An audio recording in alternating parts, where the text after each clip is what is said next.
तो श्रीलंका मॉरिशस में यूपीआई सेवा का शुभारंभ हुआ है। आप देख रहे थे ये खास कार्यक्रम जिसमें प्रधानमंत्री नरेंद्र मोदी के साथ श्रीलंका के प्रेसिडेंट रानिल विक्रमसिंघे और मॉरिशस के प्राइम मिनिस्टर प्रविंद जगन्नाथ भी मौजूद थे। और प्रधानमंत्री ने इस मौके पर संबोधित भी किया। उन्होंने कहा कि आज यूपीआई एक नया दायित्व निभा रहा है। हमारे संबंध जो हैं दोनों देशों के साथ वो बेहद ऐतिहासिक रहे हैं और उनका डिजिटल ट्रांसफॉर्मेशन के साथ भी आज एक नया रूप दिया जा रहा है। प्रधानमंत्री ने कहा कि भारत के लिए पड़ोस प्रथम नीति हमेशा रही है। नेबरहुड फर्स्ट नीति के साथ भारत हमेशा आगे बढ़ रहा है। श्रीलंका मॉरिशस की यूपीआई प्रणाली से लाभ मिलेगा तीनों ही देशों के लोगों को। इससे पर्यटन को बढ़ावा मिलेगा। जो भारतीय पर्यटक श्रीलंका या मॉरिशस जाएंगे और वहां के नागरिक जब भारत आएंगे तो उनको भी इस डिजिटल तकनीक का फायदा मिलेगा। ये ग्लोबल साउथ की सफलता का प्रतीक है। श्रीलंका और मॉरिशस में भी अब यूपीआई से कर पाएंगे पेमेंट। और संकट के समय में भारत हमेशा अपने पड़ोसियों के साथ खड़ा रहा है। भारत हमेशा से फर्स्ट रिस्पॉन्डर रहा है। जो नेबरहुड फर्स्ट पॉलिसी रही है, यही भारत की कामना है कि जो पूरा ये जो एशिया प्रशांत क्षेत्र है उसमें शांति, सुरक्षा और विकास चाहता है। और हमारे साथ इस वक्त हमारे खास मुलाकात भी जुड़ चुके हैं। वरिष्ठ आर्थिक पत्रकार अनिल पद्मनाभन इस वक्त हमारे साथ जुड़ चुके हैं। अनिल जी, बहुत आपका स्वागत है। जिस तरह से हम देख रहे हैं यूपीआई की बढ़ती लोकप्रियता, आज डिजिटल क्रांति के रूप में भारत की जो भूमिका है, किस तरह से भारत एक लीडर के रूप में सामने आ रहा है, उसकी एक साफ झलक हम यहाँ पर देख रहे हैं। एशिया के कई देशों में आज यूपीआई और रुपे कार्ड की व्यवस्था है और आज श्रीलंका और मॉरिशस में भी इसकी शुरुआत हो गई है। सबसे पहली प्रतिक्रिया, किस तरह से देखते हैं ये जो डिजिटल ट्रांसफॉर्मेशन है उसमें आज भारत की अग्रणी भूमिका और एक बड़ा फायदा यहाँ पर नजर आएगा डिजिटल कनेक्टिविटी के रूप में तीनों देशों के बीच। ये बहुत ही महत्वपूर्ण एक इवेंट हुआ है अभी। और ये आप एक एक ऑर्डर में देखिए। पहले ये यूपीआई जो है हमारे 30 जो मिलियन एनआरआईस हैं, इनको पहले ये सुविधा दिया गया ताकि वो हमारे उनके जो बिल पेमेंट हैं वगैरह, भारत पे वगैरह यूज करके, एनपीसीआई का ही है तो वो यूज करें। उसके बाद ये यूएई में गया, फिर सिंगापुर में गया और अब मॉरिशस और श्रीलंका में। तो आप सोचिए पूरे इस एरिया का ट्रेड जो है, मतलब जो आप आपसी कंट्रीज का ट्रेड है, काफी इम्पोर्टेंट है इस एरिया में। तो उसकी जो वैल्यू करेंसी है वो एक तरीके से यूपीआई उसको और प्रोत्साहन देगा। खास करके जो हमारे टूरिस्ट वहां जाते हैं और उनके टूरिस्ट जो हमारे आते हैं। और इससे सबसे बड़ी बात यह है कि ये इंस्टेंट है। तो पहले क्या होता था, आपको याद होगा कि हमें कैश लेके जाना पड़ता था, नहीं तो फॉरेन क्रेडिट कार्ड लेके जाना पड़ता था। अब ये सब करने की जरूरत नहीं है। तो मतलब अब जो ग्लोबल ट्रैवल है, मतलब हमारे इलाके में एक तरीके से एक आम आदमी भी ये ट्रैवल कर सकता है जिसका अपना डोमेस्टिक यूपीआई हो। तो एक बहुत ही अहम मतलब ये जो आज आज आज आज जो एग्रीमेंट किया है, ये बहुत ही अहम बात है। बिल्कुल। अनिल जी, फिनटेक क्रांति की बात करें उसमें भी भारत यहाँ अग्रणी भूमिका निभा रहा है। किस तरह से हम देखते हैं यूपीआई की लोकप्रियता तो बढ़ ही रही है, लेकिन जो पूरा डिजिटल इंफ्रास्ट्रक्चर इतना ज़्यादा मजबूत हुआ है, पारदर्शिता बढ़ी है, भ्रष्टाचार बहुत ज़्यादा उस पर लगाम लगी है। और प्रधानमंत्री ने जैसे जिक्र किया कि आज हमारे देश के गांव-गांव में एक आम खरीदार, एक आम कस्टमर जिस तरह से डिजिटल लेन देन कर रहा है, आगे की राह कैसे देखते हैं, कितना महत्वपूर्ण है ये? अरे डोमेस्टिकली तो इसका ये बहुत ही महत्वपूर्ण है। आप ये यूपीआई जो है एनपीसीआई का प्रोडक्ट है। अब ज्यादा लोग जानते नहीं है जो जो डिजिटल डायरेक्ट बेनिफिट ट्रांसफर जो आपने अभी उसका रेफरेंस किया, वो एनपीसीआई के ढांचे से ही होता है। और उसके कारण एक तो वेलफेयर उन्हीं को मिला जिनको मिलना चाहिए। तो और दूसरी बात है, लीकेजेस कम हुए। तो करीब 3 लाख करोड़ के बचत हुई है भारत सरकार की। तो आप सोचिए, जो कोविड रिलीफ में पहला पैकेज था वो 1,70,000 करोड़ का था। तो उसका दुगना देश को पैसा बचा है। तो अंग्रेजी में कहते हैं ना, money saved is money earn. और दूसरा है जो हमारे आम ट्रांजैक्शंस हैं, आप कहीं भी देख लीजिए, नुक्कड़ में चले जाइए, आप जूस लेने चले जाइए, सब जगह क्यूआर कोड है। तो अभी तो चेंज जो है कि ज्यादातर व्यक्ति रखते ही नहीं है, में लाइक, और कैश भी कम रखते हैं आजकल। तो ये सब इसके इसके फायदे अनेक हैं। सबसे बड़ा फायदा ये है कि जो इकोनॉमी में एफिशिएंसी है, ये बहुत इंप्रूव होता है, क्योंकि आप जब तुरंत ट्रांजैक्शन होता है सेटल, आपने मुझे मेरे सेल के लिए ट्रांजैक्शन दिया, मेरे पास आए, मैंने किसी और को दिया, तो इसमें जो गति है, इकोनॉमिक जो आर्थिक गति है देश में, वो उसको खूब बढ़ावा मिलता है। और जितना देश प्रोडक्टिव होगा उतना ही देश के लिए भला है, और देश का नेशनल इनकम भी बढ़ेगा। तो हमारा जो डोमेस्टिक सक्सेस है, इसी को हम अब बाहर लेके जा रहे हैं। बिल्कुल। और आखिरी में मैं ये कहना चाहता हूँ, ये यूपीआई का जो नींव है, ये आधार है। हम्म। और आधार, आप जानते हो सब, 140 करोड़ लोगों के पास अभी आधार है। अभी इसको भी ग्लोबली अब ऑफर किया जा रहा है, और G20, हाल G20 का जो मीटिंग हुआ था, वहां पर भी ये एक्सेप्ट हो गया ग्लोबल स्टैंडर्ड हमारा। तो अब एक मोसिप करके एक ऑर्गेनाइजेशन है, ये बैंगलोर में IIIT में ये हाउस है। ये अभी 4-5 कंट्रीज में आधार भी लेके जा चुके हैं, लेकिन ये हमारा आधार नहीं है, उनका आधार होगा जिस देश में जा रहे हैं। तो ये किसी तरह से देखिए, भारत का एक सॉफ्ट पावर हम्म। अब दिन बर दिन एक फुटप्रिंट, ग्लोबल फुटप्रिंट बनाया जा रहा है। जैसा कि प्रधानमंत्री ने भी जिक्र किया कि जब श्रीलंका के राष्ट्रपति रानिल विक्रमसिंघे जब भारत आए थे तो एक विजन डॉक्यूमेंट को बनाया गया। यहाँ पर हम देख रहे हैं कि उसमें जो वित्तीय कनेक्टिविटी है वो उस पर खास जोर दिया गया, और आज ये वित्तीय कनेक्टिविटी हम दुनिया के कई देशों के साथ देख रहे हैं। ऐतिहासिक संबंध, सांस्कृतिक संबंध, और यहाँ पर ये वित्तीय कनेक्टिविटी के साथ संबंधों को एक डिजिटल ट्रांसफॉर्मेशन देखना, इसको आप किस तरह से देखते हैं? और साथ ही साथ जिस तरह से प्रधानमंत्री ने ये भी जिक्र किया कि जो हमारी नेबरहुड फर्स्ट पॉलिसी है, इस पूरे एशिया प्रशांत क्षेत्र में जिस तरह के उसके विकास को, शांति को, समृद्धि को लेकर हम आगे बढ़ रहे हैं, उस लिहाज से कितना महत्वपूर्ण हो जाता है आज का ये कदम?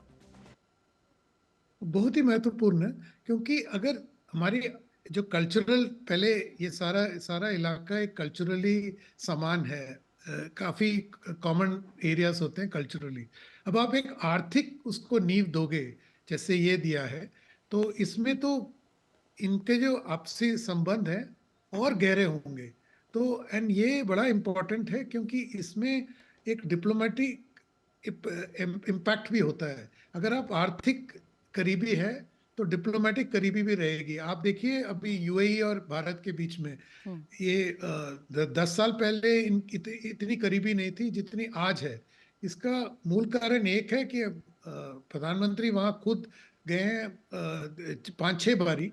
दूसरा है, इन्होंने एक आर्थिक रिश्ता बना लिया है, जो सीपा कहते हैं, जिसमें ट्रेड बढ़ गया है। आज यूएई हमारे भारत का तीसरा ट्रेडिंग मोस्ट इंपॉर्टेंट पार्टनर है।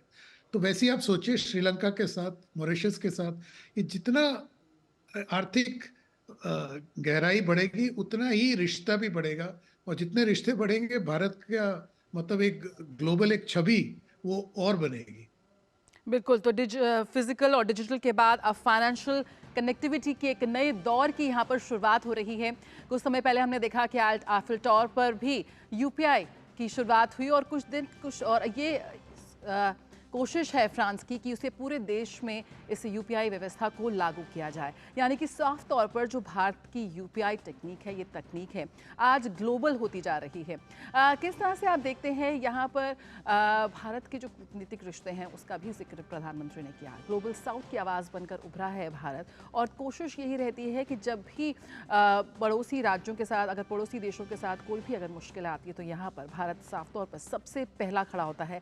फर्स्ट रिस्पॉन्डर के रूप में यहाँ पर भारत सामने आता है।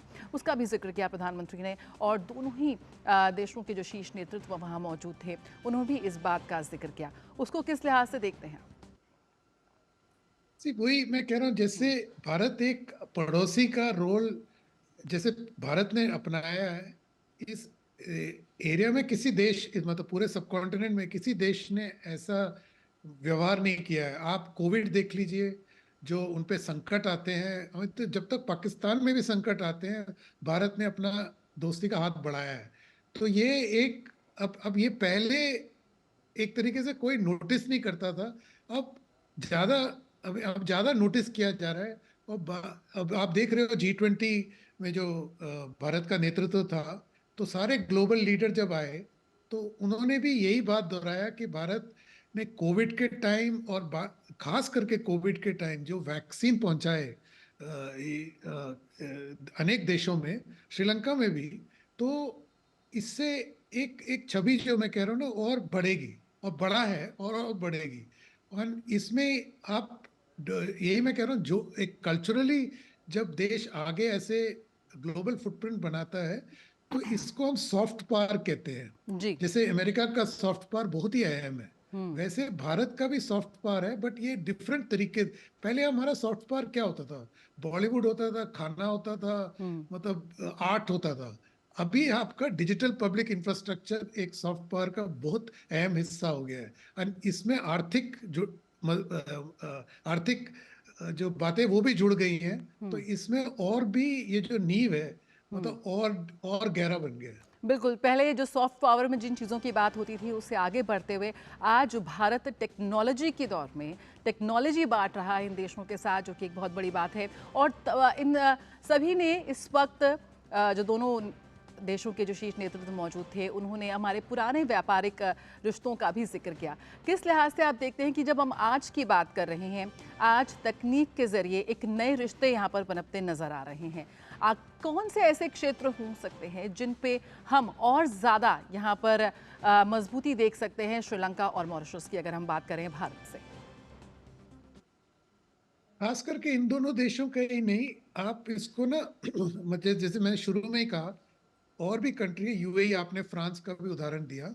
अब इसमें क्या होता है ना, जब एक ढांचा बन जाता है ऐसे फिनटेक का जो इन देशों के बीच में, तो इसमें और भी चीजें हम लोड कर सकते हैं, जैसे कि इंश्योरेंस होगा। और अभी आप रिजर्व बैंक का जो है वो जो भारत का जो रुपए है वो भी ग्लोबली एक्सेप्टेबल हो जाएगा, क्योंकि जब आपके ये एनपीसी यूपीआई को वहां तक पहुंचाने में दोनों देशों के फाइनेंशियल सेक्टर्स का जोड़ होता है, तो वो जब जोड़ होता है उसमें आप बाद में रुपए का ट्रेड ट्रांजैक्शंस भी कर सकते हो लोकल करेंसीज में, चाहे इंडियन रुपी हो या श्रीलंकन रुपी हो, जिसमें भी हो। तो इसमें और हमें आपको डॉलर में ट्रेड नहीं करना होगा। तो ये एक दो उदाहरण है, इसमें जितनी मजबूती होगी उतना ही मतलब ऑप्शन और आएंगे। तो ये सिर्फ फिनटेक तक ही नहीं है, इसमें जी, और भी लोड हो सकता है। बिल्कुल। बहुत बहुत शुक्रिया अनिल पद्मनाभन जी हमसे जुड़ने के लिए और इस महत्वपूर्ण खबर पर हमसे चर्चा करने के लिए। साथ ही साथ आपको बता दें कि जो श्रीलंका के राष्ट्रपति हैं उन्होंने राम मंदिर पर भी यहाँ प्रधानमंत्री नरेंद्र मोदी को बधाई दी, यानी कि सांस्कृतिक रूप से, ऐतिहासिक रूप से और अब आर्थिक रूप से भी लगातार भारत जो है अपने पड़ोसी देशों के साथ जुड़ा हुआ है और ये एक नई जो क्रांति है उसका मार्ग साफ तौर पर बना रहा है। यहाँ रुकेंगे एक छोटे से ब्रेक के लिए, जल्द हाजिर होते हैं। कुछ महीने पहले मेरे दोस्त की हेल्थ अचानक खराब हुई और कुछ दिनों में ही उसकी डेथ हो गई। उसने पॉलिसी बाजार से टर्म लाइफ इंश्योरेंस लिया हुआ था। मैंने पॉलिसी बाजार को कांटेक्ट किया। उनकी टीम ने क्लेम दिलाने में उसकी पेरेंट्स की पूरी हेल्प की। क्लेम के टाइम पे आपकी हेल्प के लिए हमेशा तैयार। पॉलिसी बाजार, 1 करोड़ का टर्म लाइफ इंश्योरेंस सिर्फ 470 रुपए महीने से शुरू। पापा ये सब? हाँ, जो चीजें सालों से बेवजह पड़ी हो उन्हें हटा देना चाहिए। ये भी दादाजी की पुरानी पासबुक और एफडी। अरे ये कैसे रह गया? पैसे गए? नहीं, उपाय है, उपाय है। बैंक खाते को संचालित करते रहना चाहिए, वरना खाता इनऑपरेटिव हो जाता है। ऐसे में बैंक से संपर्क करें, खाता सक्रिय करवाएं और आपकी रकम जो है उसे ब्याज समेत क्लेम करें। दादू ये आरबीआई कहता है जानकार बनिए, सतर्क रहिए। सही कह रहा है। ब्रेक के बाद स्वागत है, आप देख रहे हैं मिड डे प्राइम। और महाराष्ट्र में कांग्रेस के दिग्गज नेता और राज्य के पूर्व मुख्यमंत्री अशोक चव्हाण ने कांग्रेस से इस्तीफा दे दिया है। उन्होंने प्रदेश कांग्रेस अध्यक्ष नाना पटोले को भेजे अपने पत्र में कांग्रेस की प्राथमिक सदस्यता से इस्तीफा देने का ऐलान किया है। तो कौन है अशोक चव्हाण? महाराष्ट्र के पूर्व मुख्यमंत्री रहे अशोक चव्हाण, अशोकराव मुख्यमंत्री शंकररावाजी चौहान के पुत्र हैं और वे महाराष्ट्र में भारतीय राष्ट्रीय कांग्रेस के सबसे प्रभावशाली नेताओं में से एक हैं। 8 दिसंबर 2008 से 9 नवंबर 2010 तक वो महाराष्ट्र के मुख्यमंत्री के रूप में उन्होंने कार्य किया। और विलासराव देशमुख सरकार में वो सांस्कृतिक मामलों के, उद्योग, खान और प्रोटोकॉल मंत्री के रूप में भी उन्होंने कार्य किया। तो यहाँ पर महाराष्ट्र में कांग्रेस को बड़ा झटका। पूर्व मुख्यमंत्री अशोक चव्हाण ने अपना इस्तीफा यहाँ पर भेजा है और उन्होंने साफ तौर पर कहा है कि वो कांग्रेस की उन्होंने प्राथमिक सदस्यता से इस्तीफा दे दिया है। तो अशोक राव शंकर राव, महाराष्ट्र के पूर्व मुख्यमंत्री शंकरराव जी चौहान के पुत्र, महाराष्ट्र में भारतीय राष्ट्रीय कांग्रेस के सबसे प्रभावशाली और कद्दावर नेताओं में से एक अशोक चव्हाण 8 दिसंबर 2008 से 9 नवंबर 2010 तक उन्होंने महाराष्ट्र के मुख्यमंत्री के पद पर वो आसीन रहे और विलासराव देशमुख सरकार में भी सांस्कृतिक मामलों के, उद्योग, खान और प्रोटोकॉल मंत्री भी रहे वो।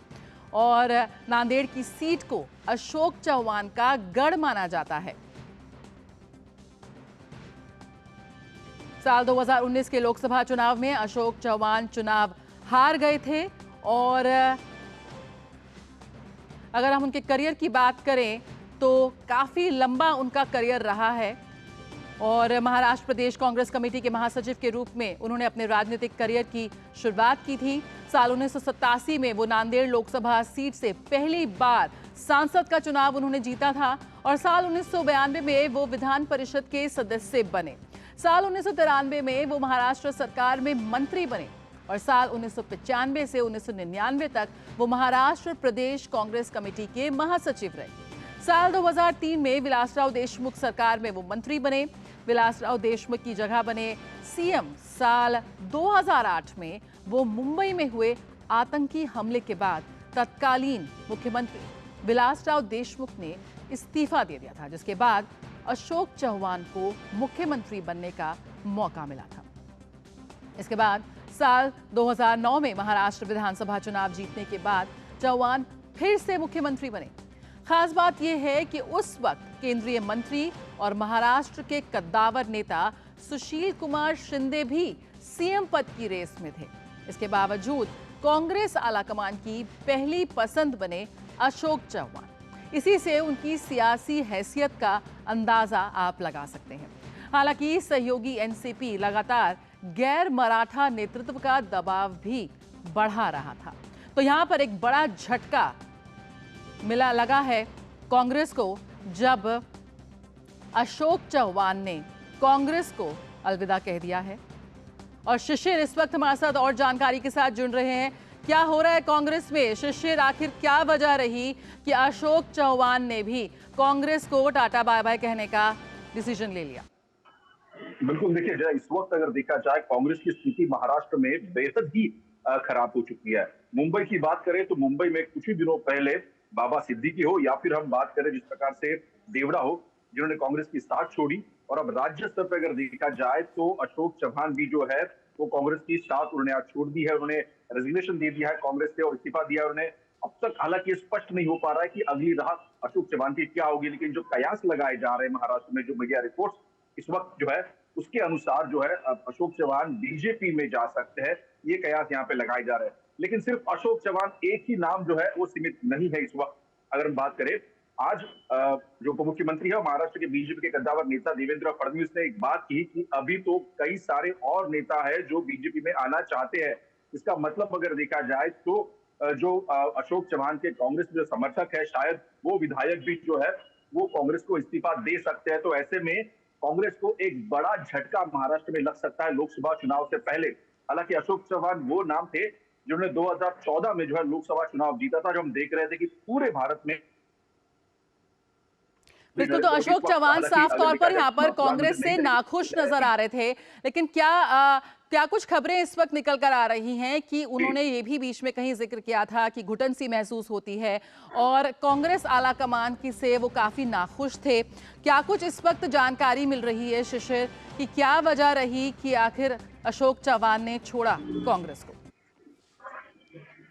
बिल्कुल, देखिए हालांकि अब इस वजह अगर देखा जाए अब तक स्पष्ट नहीं है, लेकिन ये कहा जा रहा है कि अशोक चव्हाण जो है मीडिया से मुखातिब हो सकते हैं और अपने जो इस्तीफा दिया उसके पीछे क्या कारण है वो बता सकते हैं। लेकिन जिस प्रकार से इस वक्त रिपोर्ट्स आ रही है उसके अनुसार अशोक चव्हाण जो है वो खुश नहीं थे।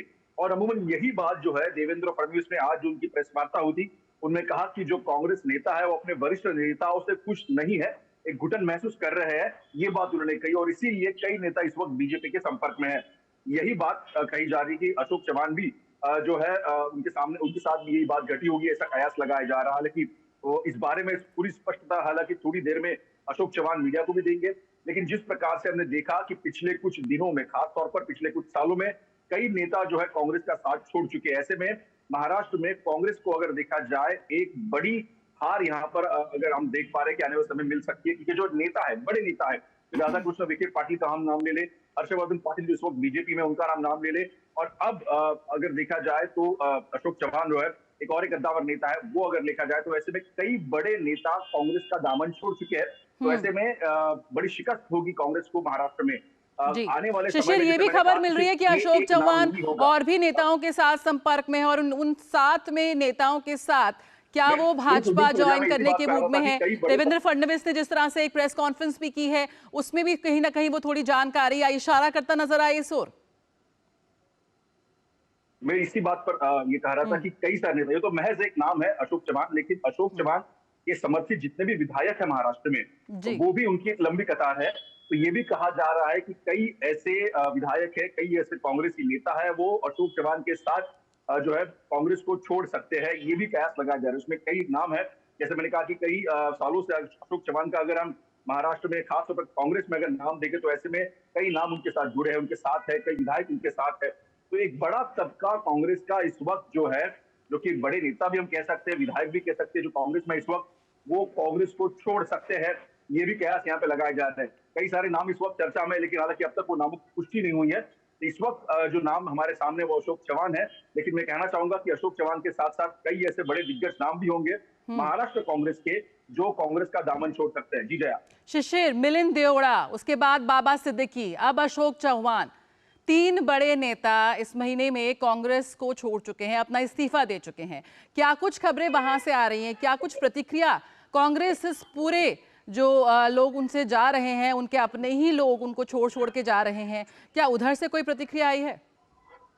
देखिए, कांग्रेस की तरफ से अब तो कोई प्रतिक्रिया नहीं है, लेकिन जो खबर हमें मिल रही है उसके अनुसार जो महाराष्ट्र कांग्रेस अध्यक्ष है नाना पटोले जो है, वो राहुल गांधी को मिल सकते हैं इस वक्त जिस प्रकार से क्राइसिस महाराष्ट्र में है उसको लेकर। और जैसे आपने नाम लिए, मिलिंद देवड़ा की बात करें या फिर बाबा सिद्दीकी की बात करें, मुंबई में एक बड़ा अगर देखा जाए खामियाजा कांग्रेस को भुगतना पड़ेगा, क्योंकि बड़े नेता है मुंबई के, मुंबई कांग्रेस के, वो उन्होंने दामन छोड़ दिया है। राज्य स्तर पर अगर बात करें तो राज्य स्तर पर भी अशोक चव्हाण एक बड़ा नाम थे। 2014 में हालांकि अशोक चव्हाण चुन के आए थे, जब मोदी लहर पूरे भारत में, तो समझ सकते हैं कि कितने बड़ा हालांकि उनको जनाधार उनके जो इलाका है वहां पर नांदेड़ से मिलता है। तो ऐसे में वहां पर भी कांग्रेस को शिकस्त खानी पड़ेगी। और जैसे मैंने कहा, कई सारे ऐसे नेता है जो इस वक्त कांग्रेस से खुश नहीं है। कांग्रेस की अंदरूनी बात करें तो ये बात जब बाबा सिद्दीकी हम करते हैं, मिलिंद देवड़ा ने ये बात कही थी कि उनकी बात वरिष्ठ नेता नहीं सुनते और इसीलिए जो है वो कांग्रेस छोड़ रहे हैं।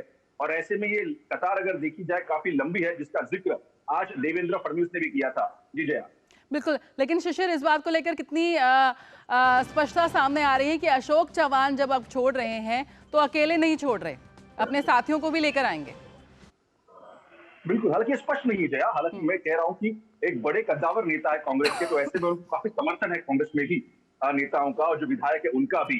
तो ऐसे में ये सिर्फ एक नाम आगे इस वक्त सामने आ रहा है, अशोक चव्हाण। लेकिन जैसे मैंने कहा कि कई ऐसे उनके समर्थक विधायक है जो उनके साथ है, जो कांग्रेस छोड़ सकते हैं। फिर हम बात करें विदर्भ की, बात करें मराठवाड़ा की, या फिर बात करें पश्चिम महाराष्ट्र की, जो ऐसे कुछ इलाके हैं महाराष्ट्र के जहां पर ये जो कांग्रेस समर्थित जो नेता है या फिर विधायक है, वो अशोक चव्हाण के साथ जा सकते हैं। और इसीलिए सबसे बड़ी शिकस्त होगी अगर अशोक चव्हाण कांग्रेस छोड़ते हैं।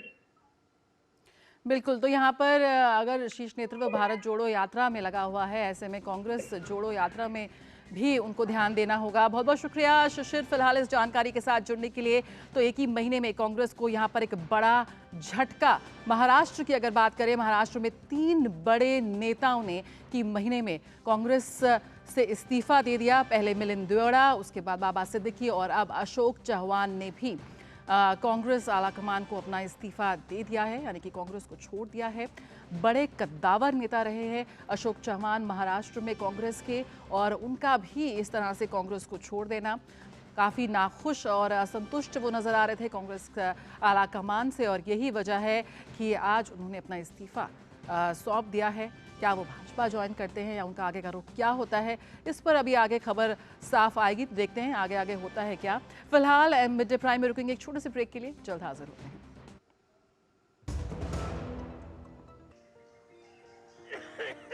अरे भाई, तुम्हें तो बहुत खांसी आ रही है।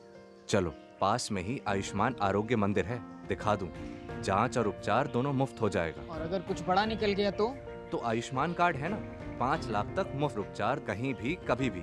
मोदी जी की गारंटी है ये। तेरे पापा मेरे सामने ही बनवाए थे कार्ड।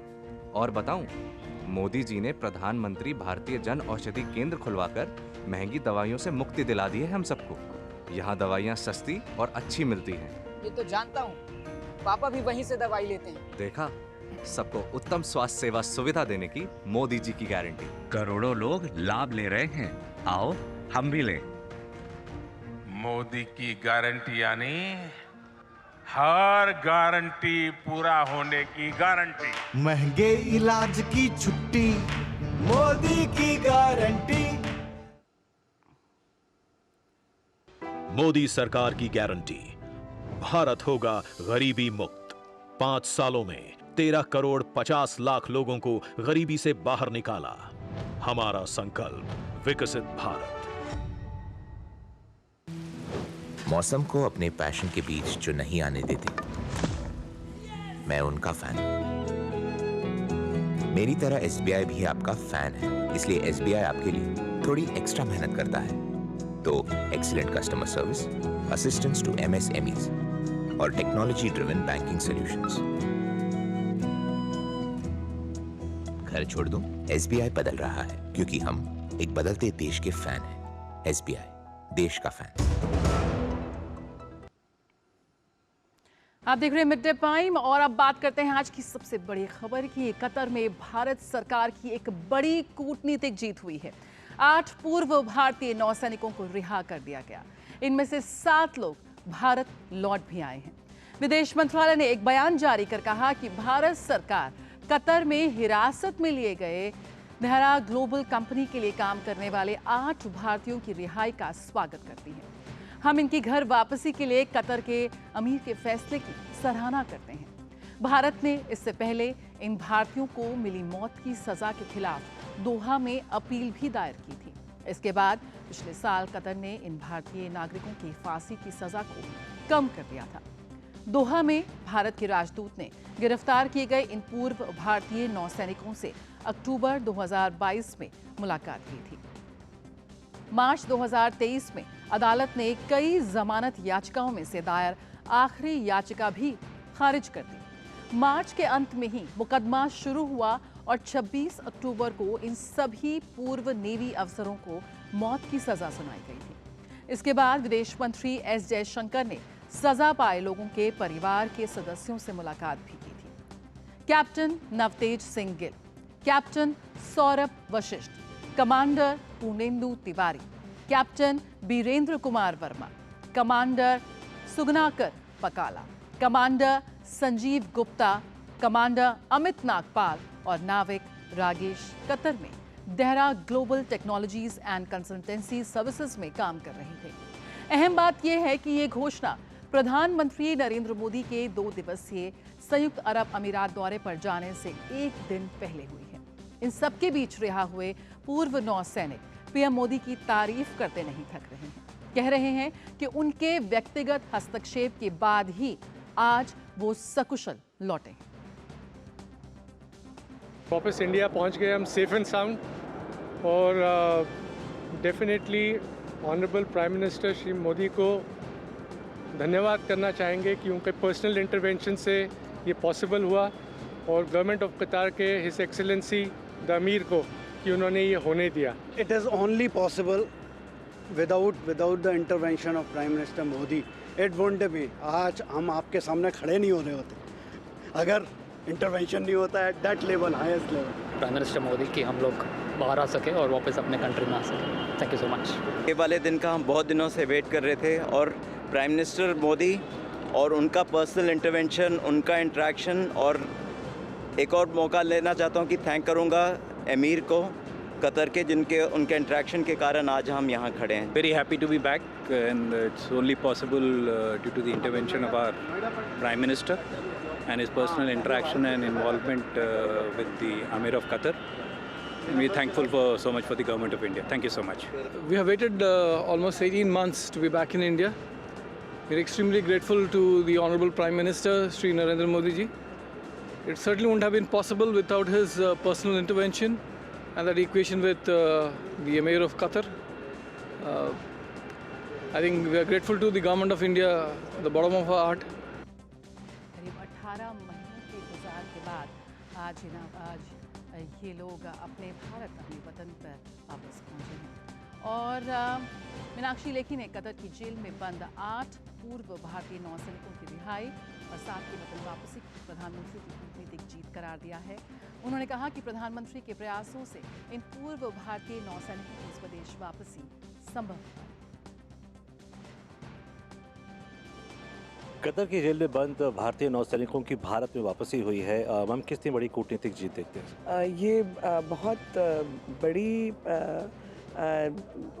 जीत भी है और बहुत ही विनम्र भाव से मैं प्रधानमंत्री मोदी जी का आभार व्यक्त करना चाहती हूँ और कतर के अमीर का भी, जिन्होंने इस निर्णय को रिवर्स किया। हर भारतीय के मन में बहुत अधिक प्रसन्नता होगी और साथ ही उन सब के मन में भी जो इस विषय से जुड़े हुए लोग रहे और हर भारतीय के मन में प्रसन्नता होगी। जब कोई भारतीय का जीवन बेहतर होता है, वापस आते हैं, तो परिवार में खुशी का माहौल होता है। तो वो चारों तरफ वो खुशी का माहौल है। मुझे आपके चेहरे से भी प्रसन्नता दिखाई दे रही है। जो भाव एक आत्मीयता का है, उसको बहुत शक्ति प्रदान हुई है और व्यक्तिगत हस्तक्षेप प्रधानमंत्री जी का जो है वो इस बदलाव के लिए जिम्मेवार है। प्रधानमंत्री जी ने इसमें कूटनीतिक पहल की और उसका भी एक बड़ा असर इसमें देखने को मिला। जी, वो जब वो खुद जाके मिले और खुद उन्होंने बात की तो वो सब दिखाई दे रहा है और बहुत उतार चढ़ाव थे इस मामले में और बावजूद उसके वो लोग वापस आए हैं और कतर के जो अमीर हैं उन्होंने उनका भी आभार कि उन्होंने ये बात जो है वो रखी। भारत विदेश नीति की एक बड़ी चीज़ ये भी देखने को मिल रही है कि विश्व में कहीं भी भारतीय अगर नागरिक फंसे हों या फिर परेशान हों तो उसमें विदेश मंत्रालय का भी लगातार उसमें एक्टिविटी रहती है। देखिए, प्रधानमंत्री जी क्या कहते हैं, कभी आप ध्यान से दे तो पता चलेगा कि हर वक्त उनका यही कहना है कि मुझे जो मान सम्मान मिलता है क्योंकि वो 140 करोड़ लोगों की शक्ति और क्षमता मेरे साथ है और साथ में किसी भी एड्रेस में आप सुने वो कहते हैं मेरे परिवारजन, तो वो अपने आप को एक मुखिया के रूप में, परिवार के मुखिया के रूप में देखते हैं, परिवार के बड़े के रूप में देखते हैं। तो सबकी जिम्मेवारी को भी अपने कंधों पर लेकर बढ़ते हैं और नतीजे हम सबके सामने हैं और ऐसा परिवार का मुखिया हो तो सबकी हिम्मत वैसे ही ढाढ़स बन जाती है। तो ऐसे इस मामले में ख़ास तौर पर काफ़ी उतार चढ़ाव थे भावनाओं के भी, लेकिन जब प्रधानमंत्री जी का हस्तक्षेप हुआ तो कहीं ना कहीं एक उम्मीद की किरण जागी और जो भी कुछ हुआ वो हम सबके सामने है। धन्यवाद। तो तमाम उतार चढ़ाव के बाद जो प्रधानमंत्री का जिस प्रकार से हस्तक्षेप इसमें हुआ और उसके बाद ये कूटनीतिक तरीके से ये तमाम जितने भी नौसैनिक थे उनको वापस कतर से भारत लाने में सफलता हासिल हुई। कैमरामैन विनय तिवारी के साथ चंद्रशेखर, डीडी न्यूज़, दिल्ली। यकीनन एक हर्ष का पल, एक बड़ी कूटनीतिक जीत भारत की कतर की जेल में बंद भारतीयों की सुरक्षित स्वदेश वापसी पर। केंद्रीय मंत्री अनुराग सिंह ठाकुर ने कहा कि मोदी सरकार के कारण दुनिया भर में भारत की साख बढ़ी है। आज से 45 दिन पहले इनकी फांसी की सजा को उम्र कैद में बदल दिया गया था और अब भारत के नौसैनिक अधिकारियों को उनको वापस यहाँ पर लाकर एक दिखाया है कि हर एक जान की कीमत, हर भारतीय की जान की कीमत है। ये मोदी सरकार है।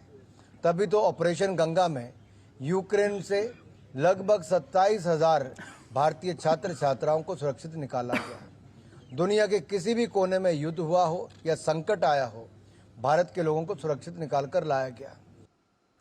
और भारत ने आज तक कई रेस्क्यू ऑपरेशन चलाकर विदेशी सरजमी से भारतीय नागरिकों के साथ साथ विदेशी नागरिकों को भी बचाया है। आइए नजर डालते हैं इन अभियानों पर। ऑपरेशन अजय 2023। इजराइल में फंसे भारतीयों को वापस लाने के लिए मोदी सरकार ने 12 अक्टूबर 2023 को ऑपरेशन अजय लॉन्च किया था। इस ऑपरेशन की शुरुआत विदेश मंत्री एस जयशंकर ने की थी। इसमें 1300 भारतीय भारत लौटे थे।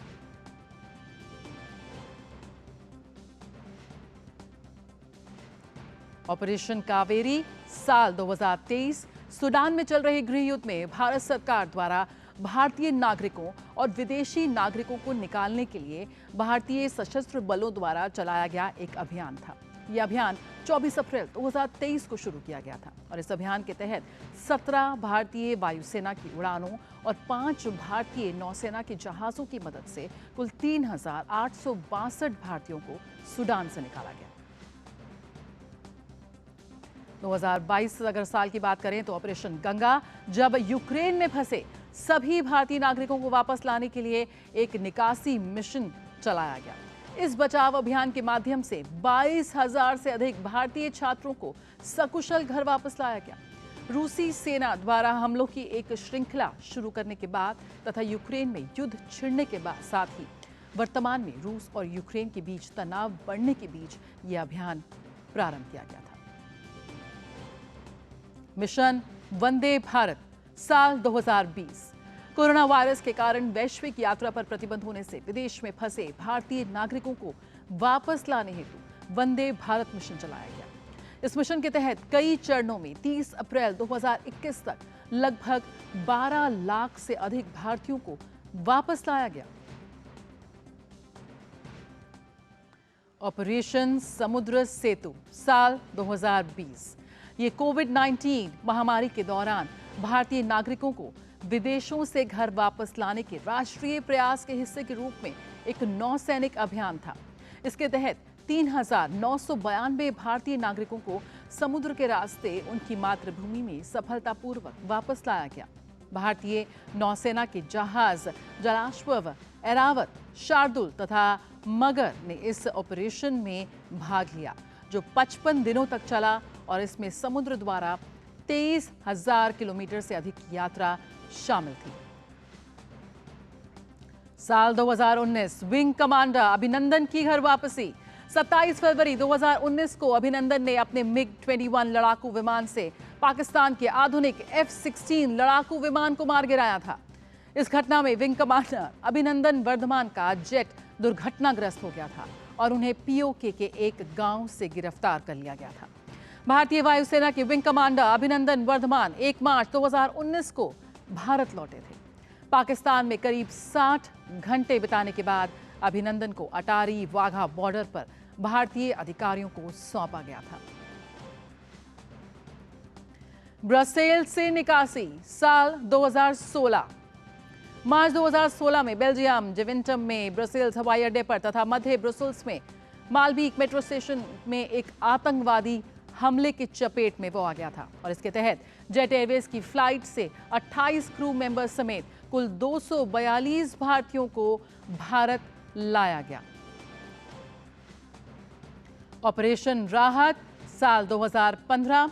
वर्ष 2015 के यमन संकट के दौरान भारतीय सशस्त्र बल द्वारा शुरू किए गए ऑपरेशन राहत के अंतर्गत यमन से 41 देशों के 960 विदेशी नागरिकों के साथ 4,640 से अधिक भारतीय नागरिकों को निकाला गया था। यह अभियान वायु मार्ग और समुद्र मार्ग दोनों से संचालित किया गया था। ऑपरेशन मैत्री साल 2015। वर्ष 2015 में नेपाल में आए भूकंप में बचाव और राहत अभियान के रूप में ऑपरेशन मैत्री का संचालन भारत सरकार और भारतीय सशस्त्र बलों द्वारा किया गया था। भारतीय सशस्त्र बलों ने लगभग 5,188 लोगों को निकाला था, जबकि लगभग 785 विदेशी पर्यटकों को पारगमन वीजा प्रदान किया गया था।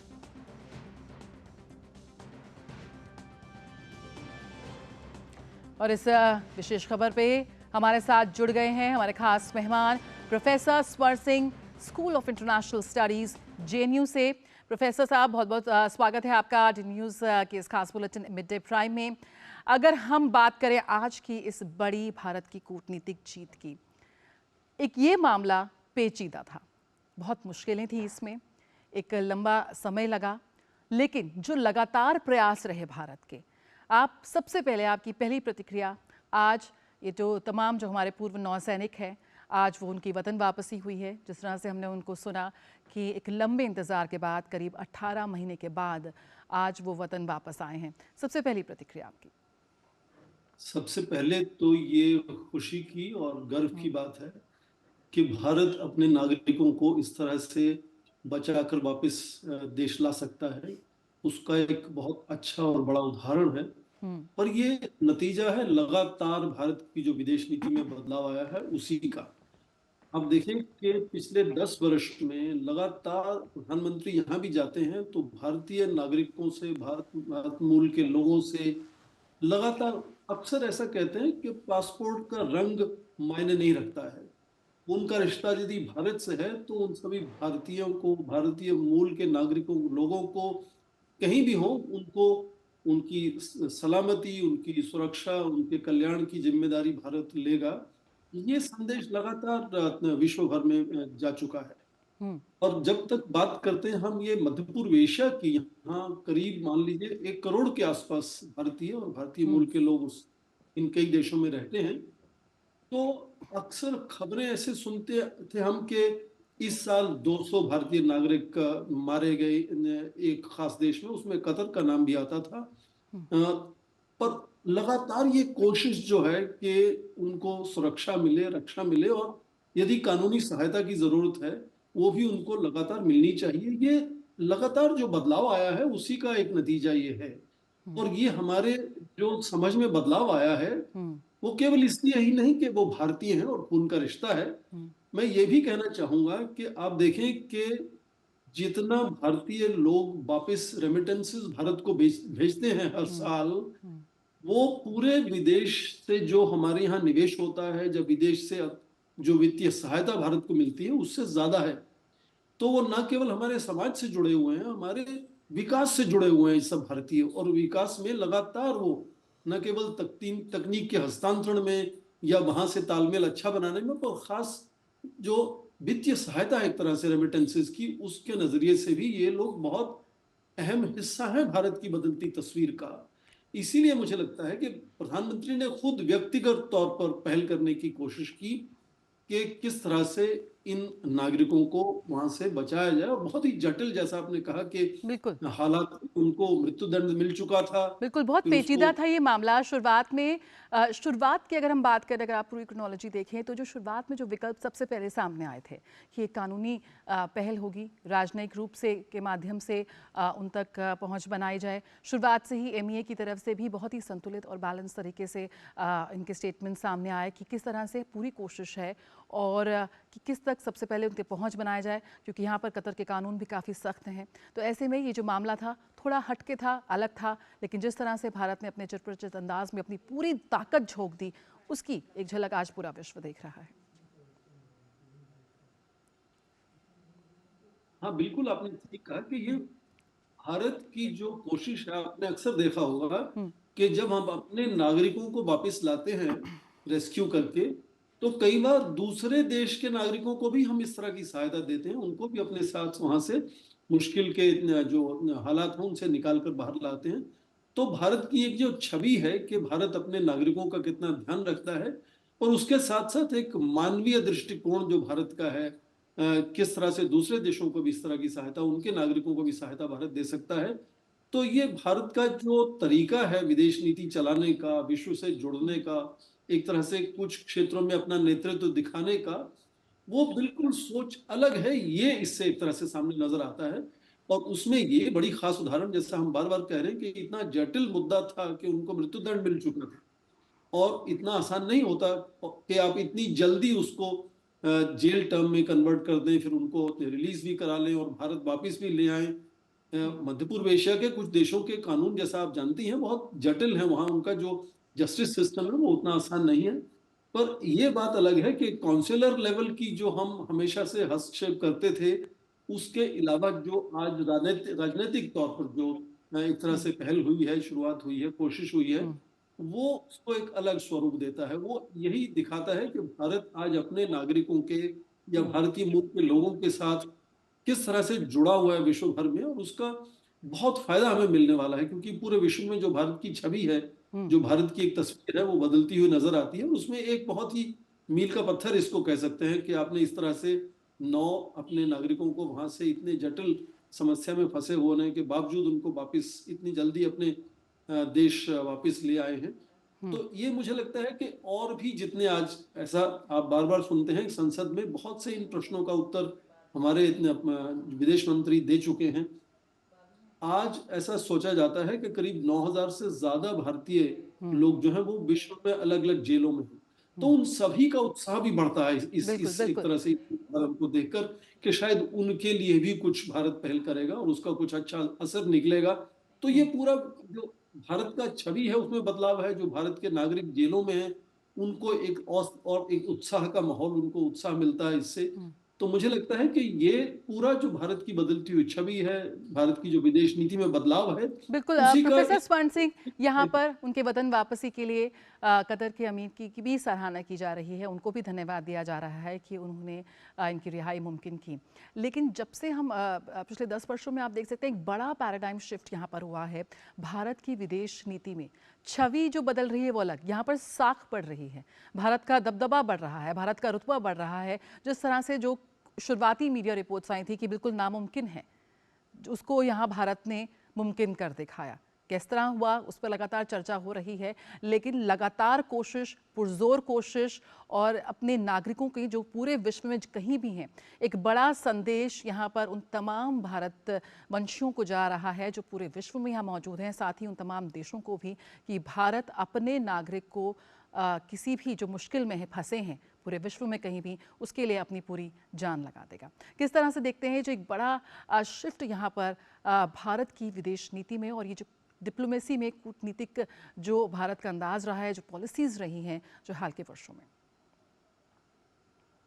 आपने जैसा अभी कहा कि भारत की छवि, भारत की प्रसिद्धि जो है वो बदल रही है और कभी कभी हम उत्साह में दबाव उसको कह देते हैं। मुझे नहीं लगता कि भारत का नेतृत्व विश्व में कहीं भी अपना दबदबा बनाना चाहता है। भारत की जो एक तरह से बढ़ती हुई साख है वो जाहिर है कि उसमें पूरा बदलाव आया है। आपने कई बार देखा कि जो पॉपुलैरिटी रेटिंग्स करते हैं बहुत से एजेंसी, उसमें भारत के प्रधानमंत्री को अक्सर दिखाया जाता है कि वो भारत के सबसे बड़े प्रसिद्ध नेता हैं विश्व में आज। तो वो एक तरह से फिर वो हमेशा कहते हैं कि वो उनकी जो बढ़ती हुई साख है वो भारत के 140 करोड़ लोगों की वजह से है। तो भारत का जो ये बदलता हुआ जो रुझान है विश्व के प्रति और ठीक उसी विश्व का जो बदलता हुआ रुझान है भारत के प्रति, उसमें मुझे लगता है लगातार हम बड़ी तेजी से बदलाव आता देख रहे हैं। और वो एक तरीका है भारत का कि वो कई पहले भी जो महाशक्तियां उभर कर सामने आई हैं, ठीक वैसी शक्ति की तरह से भारत नहीं उभरा। भारत बड़ी अलग तरह से, एक अलग तरह की शक्ति की तरह से उभर रहा है, जहां उसका अब देखें मध्य पूर्व एशिया में भी जो देश आपस में बातचीत नहीं करते हैं वो सभी भारत से बातचीत करते हैं। तो ये जो बदलाव है, मुझे लगता है कि ये जो उसका असर है वो बहुत अच्छे से आपको धीरे धीरे नजर आएगा। बहुत सी चीजें हम कभी कभी खबरों में नहीं भी देखते हैं, पर उनका असर आप इस तरह के जो अचानक कुछ खबर आती है कि 8 लोगों को मृत्युदंड मिला था और अब उनको छोड़ दिया गया है, तो ये उसी लगातार कोशिश का और लगातार जो सोच में बदलाव है उसी का असर ये है। और ठीक इसी तरह से भारत को तैयार करना होगा विश्व के लिए और विश्व को धीरे धीरे तैयार होना होगा भारत के लिए। तो मुझे लगता है ये लगातार जो रोजमर्रा की जीवन में जो कोशिश है, चाहे वो मंत्रालय की हो, लोगों की हो, नेतृत्व की हो, उसका ये असर आप देख रही हैं कि ये बदलाव लगातार असरदार होता हुआ नजर आता है। प्रोफेसर स्वर्ण सिंह, जिस तरह से अगर हम इस वक्त विश्व में जो पावर इक्वेशंस की बात करें, कई बड़े मुद्दे रहे हैं, लेकिन हमेशा भारत ने जो अपना संतुलन है उसको बनाए रखा। अगर कहीं पे मुश्किल स्थिति भी रही, जो मौजूदा वैश्विक स्थिति है, किस लिहाज से उसको देखते हैं? भारत और कतर के जो संबंध हैं वो काफ़ी ज़्यादा मजबूत रहे हैं हाल के वर्षों में, और भी प्रगाढ़ता उसमें आई है। COP28 के मंच पर जिस तरह से दोनों देशों के शीर्ष नेतृत्व मिले और अभी 2 दिन के बाद भारत प्रधानमंत्री की 13 तारीख से UAE की यात्रा भी है, उस लिहाज से भी इस खबर को कितनी ज़्यादा अहमियत देने की ज़रूरत है। और जो भारत की जो बैक डिप्लोमेसी रहती है इस वक्त जो मौजूदा दौर में, जो विश्व में जो पावर इक्वेशंस हैं विभिन्न देशों के बीच में, उनके बारे में आप क्या कहेंगे? आपने बड़ा अच्छा शब्द इस्तेमाल किया, संतुलन। भारत की विदेश नीति में लगातार, शायद ये हमारी संस्कृति, सभ्यता, दर्शन का एक नतीजा है कि संतुलन बनाए रखना, चाहे वो रोजमर्रा के जीवन में हो या फिर वो विदेश नीति में हो, वो संतुलन बनाए रखने से हम लगातार बड़ी दूर तक अपनी बात को आगे ले जा सकते हैं। आपने हाल ही में देखा कि इजराइल का जो गाजा में युद्ध है या रशिया का यूक्रेन में युद्ध है, लगातार बड़ी शक्तियों के दबाव के बावजूद भी भारत ने अपना संतुलन नहीं खोया, संतुलन बनाए रखा। और इसीलिए मुझे लगता है कि ये मैं जैसे कह रहा था कि मध्य पूर्व एशिया में ही जो देश आपस में तनाव में होते हैं और उनका लगातार जो तालमेल है भारत से उसका बना रहता है, सभी का तालमेल बना रहता है, चाहे वो इजराइल हो, यूएई हो, ईरान हो, सऊदी अरेबिया हो, कतर हो, सभी का तालमेल भारत से अच्छा है। और यही एक तरह से जो तरीका है भारत का, वो अपनी बात को आगे तक ले जाने का बहुत अच्छा तरीका है। तो उसका असर कभी कभी नजर आता है, कभी कभी बहुत अच्छा असर सामने नजर नहीं आता, उसका धीरे धीरे बदलाव नजर आता है उसमें। तो ये जो बड़ी शक्तियों का धीरे धीरे इस बात को समझना और मानना है कि भारत किसी भी बड़ी शक्ति का पिछलगू नहीं बनेगा, क्योंकि भारत तो अपने आप में बढ़ती हुई उभरती हुई एक बड़ी शक्ति है, पर वो सैन्य शक्ति या किसी दबदबा बनाने के तरीके से, दबाव बनाने के तरीके से बात को आगे नहीं बढ़ाना चाहता। वो उदाहरण खड़ी करके आप देखें कि ये पर्यावरण के मुद्दे पर भारत ने जिस तरह से इंटरनेशनल सोलर अलायंस बनाया है, इतना सक्सेसफुल है वो आज। उसके बाद वो डिजास्टर रेजिस्टेंस इंफ्रास्ट्रक्चर की बात की है, कोएलिशन ऑफ बायोफ्यूल्स की बात की, उदाहरण पेश करके कि हम किस तरह से योगदान कर सकते हैं किसी चुनौती से लड़ने में, अपनी बात उस तरह से उदाहरण के तौर पर पेश करके मनवाने का जो तरीका है, वो संतुलन के साथ जब जुड़ता है तो मुझे लगता है उसका धीरे धीरे इम्परसेप्टेबल तरीके से बहुत अच्छा असर सामने आता है। और जहां कभी आवश्यकता होती है तो सीधी पहल भी करते हैं प्रधानमंत्री, जैसे हम कह रहे हैं कि इस मुद्दे में समस्या ज्यादा जटिल थी, इसलिए उसको बहुत ज्यादा देर तक इंतजार नहीं कर सकते थे, तो सीधा उन्होंने एक तरह से शुरुआत या पहल की प्रधानमंत्री ने, और असर सामने है। और मुझे लगता है कि ये उनकी यूएई की यात्रा के पहले जो खबर आना अपने आप में बहुत अच्छी बात है, क्योंकि वहाँ का जो नेताओं से, लोगों से तालमेल होगा, उसमें एक तरह से उत्साह का माहौल बनेगा कि देखिए आपस के तालमेल से किस तरह से देश अपनी जो समस्याएं हैं, चिंताएं हैं, उनका समाधान ढूंढ सकते हैं। किस तरह से भारत का तालमेल कतर के साथ या यूएई के साथ बहुत ही सुदृढ़ है, अच्छा है, और आपसी समझ अच्छी है, और जितना भी जटिल समस्या हो उसको बैठकर बातचीत हम करके सुलझा सकते हैं। इसलिए मुझे लगता है यात्रा से ये पहले खबर आना अपने आप में एक और उसमें उत्साह का माहौल बना देता है। बिल्कुल, बहुत बहुत शुक्रिया प्रोफेसर स्वर्ण सिंह हमसे जुड़ने के लिए। एक बार फिर यहाँ पर प्रधानमंत्री नरेंद्र मोदी की जो बढ़ती साख है, जो उनकी बढ़ती विश्वसनीयता है, उसकी एक बहुत ही मजबूत तस्वीर पेश की जब हमारे जो पूर्व नौसैनिक हैं वो कतर से छूटकर यहाँ पर भारत उनकी वतन वापसी हुई है। और एक बार फिर ये संदेश पुरजोर तरीके से भारत ने साफ कर दिया पूरे विश्व में, जहाँ भी अगर कोई भारतीय फंसा है तो उसके लिए उसका देश खड़ा है उसके साथ। रुकेंगे एक छोटे से ब्रेक के लिए, जल्द हाजिर होते हैं।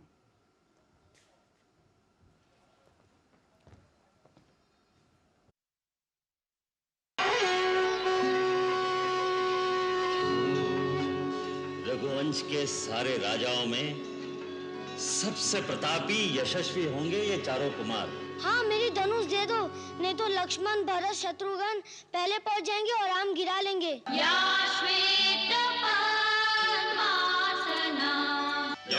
ब्रह्माच्युत शंकर प्रभृति देवैहि सदा वंदिता। मैं आपका पुत्र राम अपने भाइयों सहित अपने आप को आपकी सेवा में समर्पित करता हूँ। रामायण प्रतिदिन शाम 6 बजे, पुनः प्रसारण दोपहर 12 बजे, सिर्फ डीडी नेशनल पर। देश का पहला चैनल, देश का अपना चैनल। पारंपरिक चिकित्सा पद्धति के द्वारा जिन्होंने जीवन को बनाया आसान, स्वयं सहायता समूह बनाकर जो देश के विकास को दे रहे हैं नई रफ्तार, अपने जज्बे से जो बने हमारे रोल मॉडल, देशवासियों के हौसले और जज्बे की कहानियां जिनका जिक्र प्रधानमंत्री नरेंद्र मोदी ने मन की बात कार्यक्रम में किया। देखिए गुड न्यूज जज्बा इंडिया का ये विशेष एपिसोड सिर्फ डीडी न्यूज पर। और ब्रेक के बाद आप सभी का स्वागत है। आप देख रहे हैं मिड डे प्राइम। भारतीय नौसेना ने बचाव अभियान चलाकर ईरान के एक मछली पकड़ने वाले जहाज को मरम्मत और चिकित्सा सहायता प्रदान की है। दरअसल डुकम के पूर्व में काम कर रहे एफवी अमीन को व्यापारिक जहाज के साथ टक्कर के कारण नुकसान हुआ था। जहाज एफवी अमीन की मदद पर एक्शन लेते हुए भारतीय नौसेना की टीम उत्तरी अरब सागर में ईरानी जहाज के पास पहुंची। वहां पता चला कि ईरानी जहाज अमीन को व्यापारिक जहाज के साथ टक्कर के कारण नुकसान हुआ था और उसके अंदर पानी भी घुस गया। इस टक्कर में ईरानी जहाज के क्रू के 3 सदस्य घायल भी हुए। नौसेना ने त्वरित कार्रवाई करते हुए ईरानी जहाज की मरम्मत में मदद के साथ ही घायलों को चिकित्सा सहायता भी पहुंचाई, जिससे जहाज आगे के पारागमन के लिए सुरक्षित हो गया।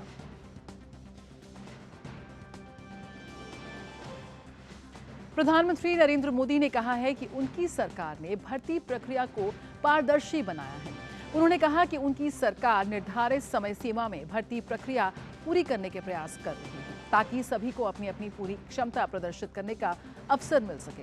पीएम ने हाल ही में भर्ती किए गए कर्मियों को आज रोजगार मेले में 1 लाख से अधिक नियुक्ति पत्र वीडियो कॉन्फ्रेंस के माध्यम से वितरित किए। प्रधानमंत्री ने कहा कि आज का युवा जानता है कि वे मेहनत कर अपना स्थान बना सकता है। एक बटन और वर्चुअल रेड कारपेट के साथ 1 लाख युवा सरकार के कामकाज के सहभागी बन गए। इन्हें राजस्व विभाग, गृह मंत्रालय, उच्च शिक्षा विभाग, परमाणु ऊर्जा विभाग, रक्षा मंत्रालय, वित्तीय सेवा विभाग, स्वास्थ्य एवं परिवार कल्याण मंत्रालय, जनजातीय मामलों के मंत्रालय और रेलवे मंत्रालय के जरिए देश सेवा करने का मौका प्रदान किया गया। पीएम मोदी ने सरकारी नौकरी में शामिल हुए 1 लाख युवाओं को बधाई दी। उन्होंने कहा कि साल 2014 के बाद से ही सरकार का प्रयास है कि नौजवानों को भारत सरकार के साथ जोड़कर उन्हें राष्ट्र निर्माण का सहभागी बनाया जाए। हर युवा के मन में विश्वास है कि वो कड़ी मेहनत और अपनी प्रतिभा के दम पर अपनी जगह बना सकता है। 2014 के बाद से ही हमारा प्रयास रहा है कि नौजवानों को भारत सरकार के साथ जोड़कर उन्हें राष्ट्र निर्माण का सहभागी बनाएं। पहले की सरकार ने अपने 10 साल में जितनी सरकारी नौकरियां दी थी, उससे लगभग 1.5 गुना ज्यादा सरकारी नौकरी भाजपा की सरकार ने अपने 10 साल में दी है।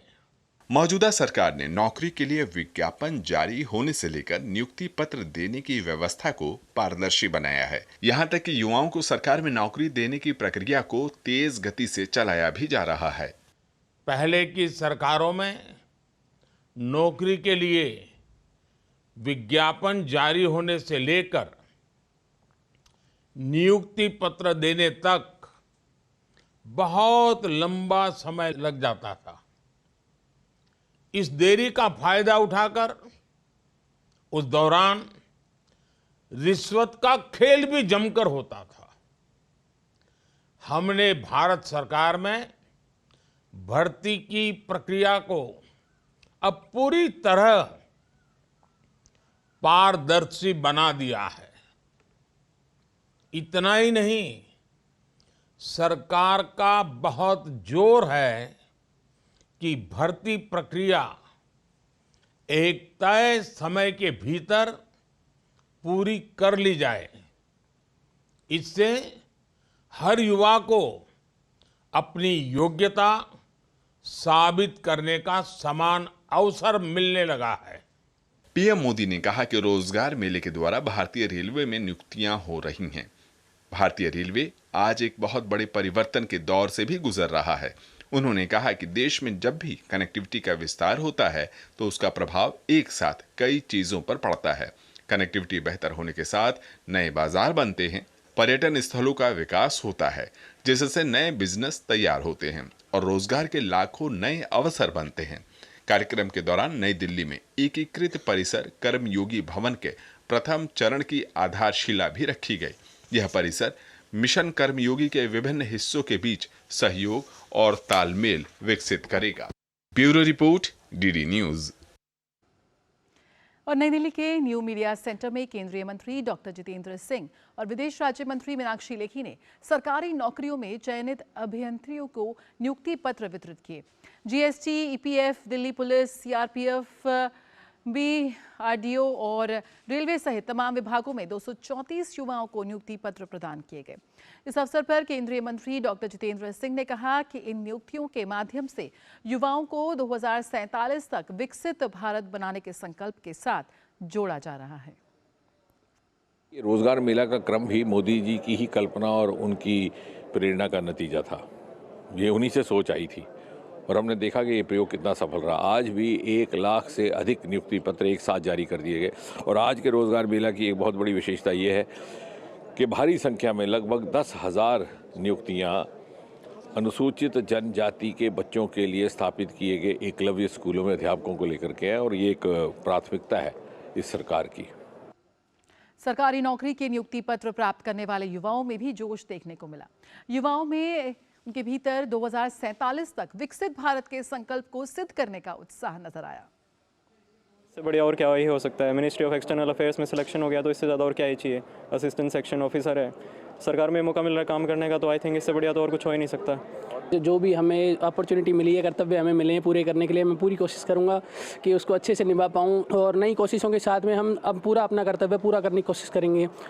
अभी मैं डिफेंस अकाउंट्स डिपार्टमेंट में हूं एज ए LDC, बट मैं बहुत दिल से काम करूंगी कि मैं 2047 के नए भारत में अपना कंट्रीब्यूशन दूं। भाजपा नेता शाजिया इल्मी ने दिल्ली के मुख्यमंत्री अरविंद केजरीवाल पर हमला बोला है। शाजिया इल्मी ने कहा कि केजरीवाल ने दिल्ली की जनता का पैसा बर्बाद कर दिया। दिल्ली के सुल्तान साहब ऐसे हैं कि और उनको ऐसी ऐशो आराम की लत लग गई है कि उन्होंने अनैतिकता की इंतहा पार कर ली है।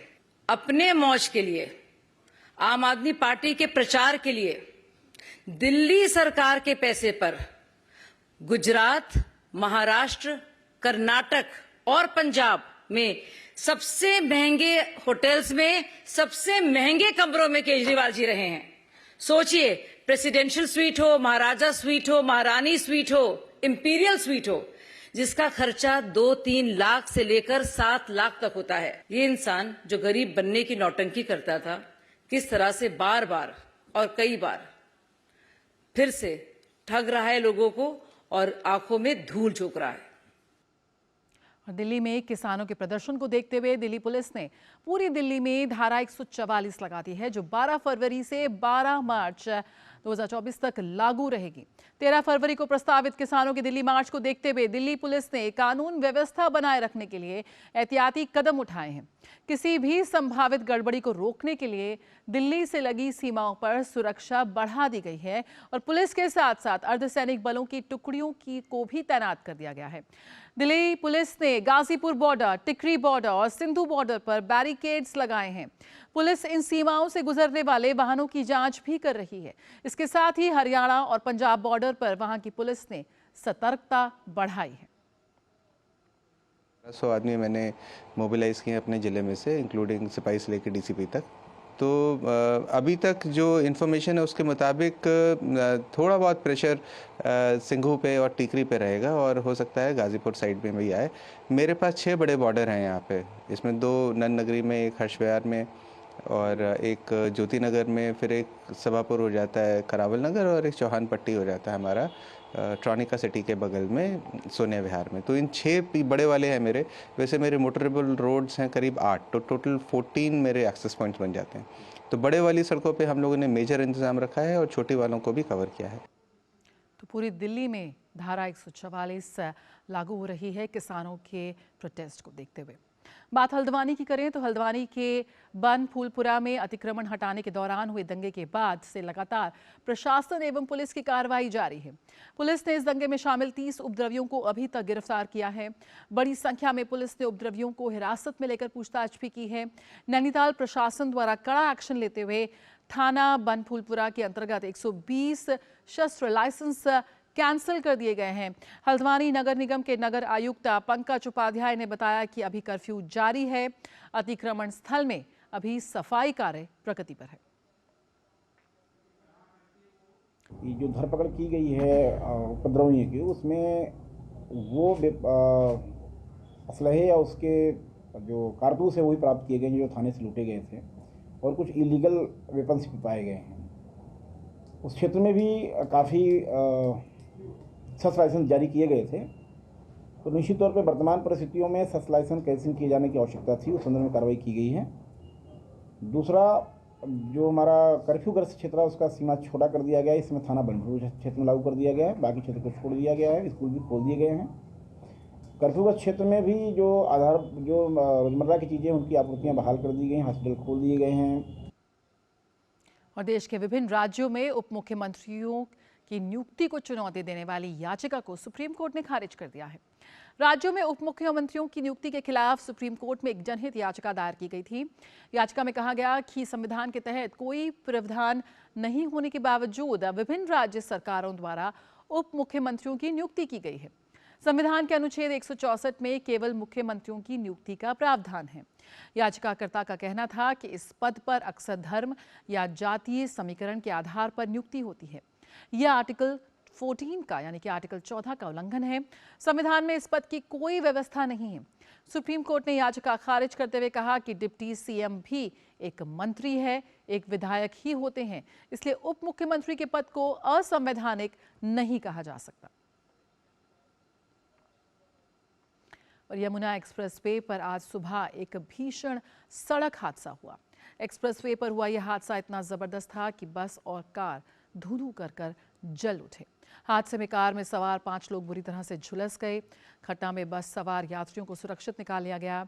यह हादसा तब हुआ जब आगरा की ओर से नोएडा जा रही प्राइवेट वॉल्वो बस का पहिया अचानक पंचर हो गया और इस बीच पीछे से आ रही एक स्विफ्ट कार उसमें जा भिड़ी। एसएसपी मथुरा ने बताया कि फिलहाल कार में सवार एक व्यक्ति की पहचान हो पाई है, बाकी की पहचान के प्रयास किए जा रहे हैं। माइलस्टोन 117 के पास आज मॉर्निंग में एक एक्सीडेंट हुआ है, जिसमें एक बस और स्विफ्ट गाड़ी के बीच में टक्कर हुई है। अभी तक की जांच में ये बताया जा रहा है कि संभवतः जो आगे जो बस चल रही थी उसका टायर फटा और उसका संतुलन बिगड़ा और वो टर्न कर गई और पीछे से जो स्विफ्ट गाड़ी आ रही थी उससे उसकी टक्कर हुई और तत्काल दोनों गाड़ियों में आग लग गई। बस में जो लोग सवार थे वो सुरक्षित निकल गए, परंतु गाड़ी में काफ़ी तेजी से आग लगी थी। उसके अंदर जो लोग थे वो झुलस गए हैं। बताया जा रहा 5 लोग जो है अंदर झुलसे हैं और जो बस के जितने ऑक्यूपेंट थे वो सभी सुरक्षित यहाँ से प्रस्थान कराए जा चुके हैं। जम्मू कश्मीर के रामबन में एक हादसा हुआ है। उखराल ब्लॉक में 3 मंजिला मकान में आग लगने से लगभग 3 बच्चों की मौत हो गई है। दमकल और आपातकालीन सेवाएं मौके पर पहुंची और उनके शव बरामद किए। आग लगने की वजह का अभी पता नहीं चल पाया है।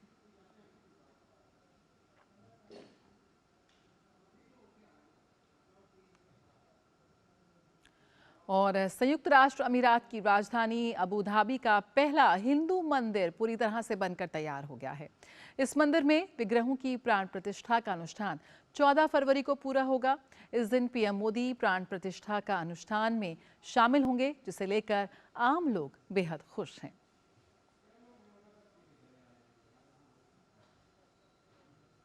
We are incredibly excited.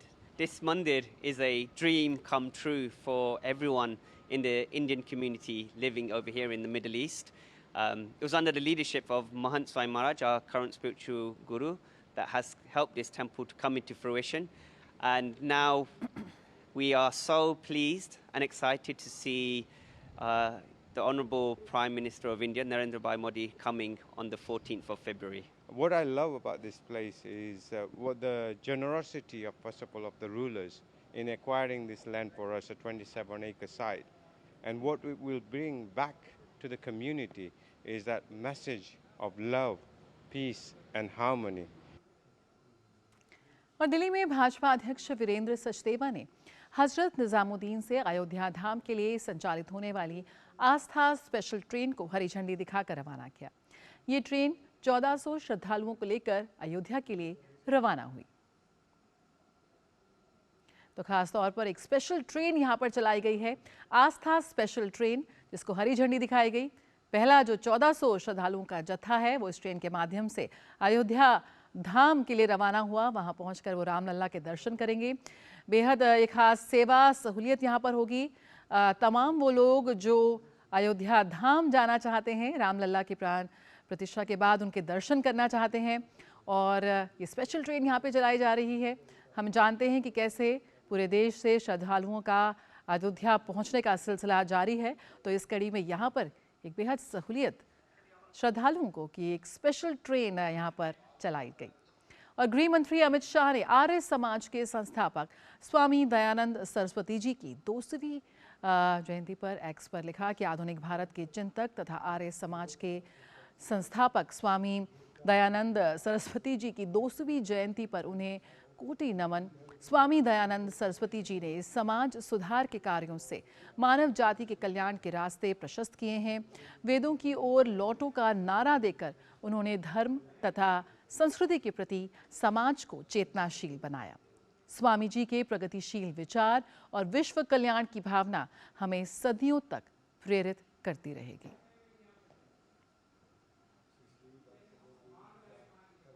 और नेशनल कॉन्फ्रेंस की वरिष्ठ नेता शहनाज गनेई आज भाजपा में शामिल हो गई। केंद्रीय मंत्री जितेंद्र सिंह, भाजपा के राष्ट्रीय महासचिव तरुण चुग और राष्ट्रीय प्रवक्ता सैयद जफर इस्लाम की मौजूदगी में शहनाज गनेई ने भाजपा राष्ट्रीय मुख्यालय में अपने समर्थकों के साथ भाजपा का दामन थाम लिया। जम्मू कश्मीर के प्रभावशाली राजनीतिक परिवार से जुड़ी शहनाज गनेई प्रदेश की राजनीति का एक बड़ा चेहरा है। और असम पूरे देश में 1 करोड़ से अधिक आयुष्मान कार्ड जारी करने वाला पहला राज्य बन गया है। प्रधानमंत्री जन आरोग्य योजना के तहत आयुष्मान भारत से प्रत्येक परिवार को सूचीबद्ध अस्पतालों में प्रतिवर्ष 5 लाख रुपए तक का इलाज निःशुल्क मिलता है। असम के मुख्यमंत्री हेमंत बिस्वा शर्मा ने अपने सोशल मीडिया प्लेटफॉर्म एक्स के माध्यम से बताया कि असम ने नई कामयाबी हासिल की है। राज्य ने प्रधानमंत्री नरेंद्र मोदी के स्वास्थ्य योजना के लक्ष्य को साकार करने के लिए निरंतर प्रयास किए हैं। मुख्यमंत्री हेमंत बिस्वा शर्मा के अनुसार विकसित भारत यात्रा और आयुष्मान आपके द्वार अभियान जैसे प्रयासों के माध्यम से 1 करोड़ से अधिक आयुष्मान कार्ड जारी करने वाला असम पहला राज्य बना है।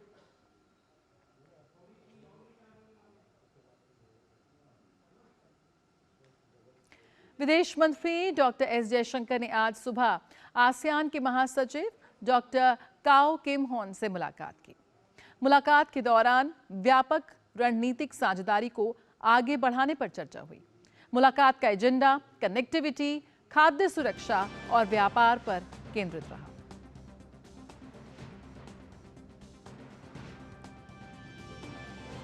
और आइए अब देखते हैं अर्थ जगत से जुड़ी कुछ खबरें।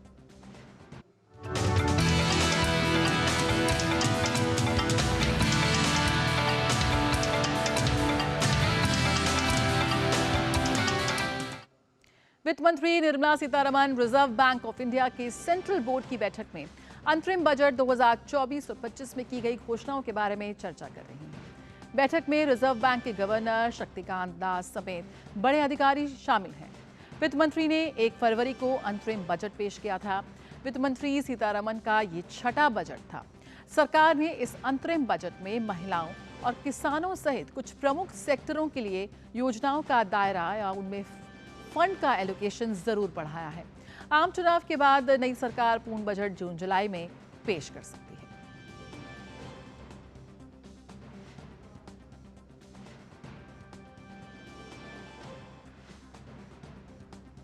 और कॉर्पोरेट मामलों के मंत्रालय के पास उपलब्ध आंकड़ों के मुताबिक चालू वित्त वर्ष में 10 जनवरी तक 1,41,000 से अधिक नई कंपनियों को शामिल किया गया। जानकारी के मुताबिक मंत्रालय के तहत अब तक शामिल कंपनियों की सबसे अधिक संख्या है। इसी कड़ी में 10 जनवरी 2024 तक 44,000 से अधिक लिमिटेड लायबिलिटी पार्टनरशिप शामिल की गई, जबकि वर्ष जबकि पिछले वर्ष अगर बात करें तो इसी अवधि में ये संख्या 28,000 से कुछ अधिक थी। कंपनियों की संख्या बढ़ने का सीधा अर्थ यह है कि देश में आर्थिक गतिविधियां बढ़ रही हैं। लिमिटेड लायबिलिटी पार्टनरशिप मूल रूप से एक साझेदारी को दर्शाता है। इसके जरिए साझेदारी के ऋणों के प्रति प्रत्येक भागीदार की देनदारी प्रकृति में सीमित होती है। कंपनियों के नए पंजीकरण मंत्रालय के नए पोर्टल पर दर्ज हुए हैं और अब सरकार इसकी प्रारंभिक गड़बड़ियों को हल करने के लिए काम कर रही है। अधिकारियों का कहना है कि हमारे हेल्प डेस्क पर पिछले वर्ष की तुलना में बहुत कम कॉलें आई हैं और इस संबंध में उद्योग प्रतिनिधियों का कहना है कि शुरुआती मुद्दों का समाधान कर लिया गया है। इसमें लॉगिन, सबमिशन और फॉर्म्स को डाउनलोड करने में जो समस्या आती थी वो शामिल है। एकमात्र समस्या निगमन प्रमाण पत्र जारी करना है, जिसमें बहुत समय लगता है। और आइए खेल जगत से जुड़ी कुछ खबरों पर नजर डाल लेते हैं।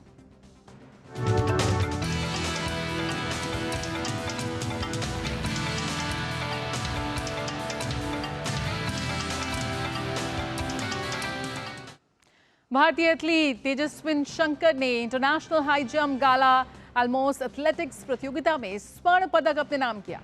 पुरुषों की ऊंची कूद और डेकाथलॉन में राष्ट्रीय रिकॉर्ड धारक तेजस्विन ने पहले स्थान के लिए 2.23 मीटर का जंप लगाया।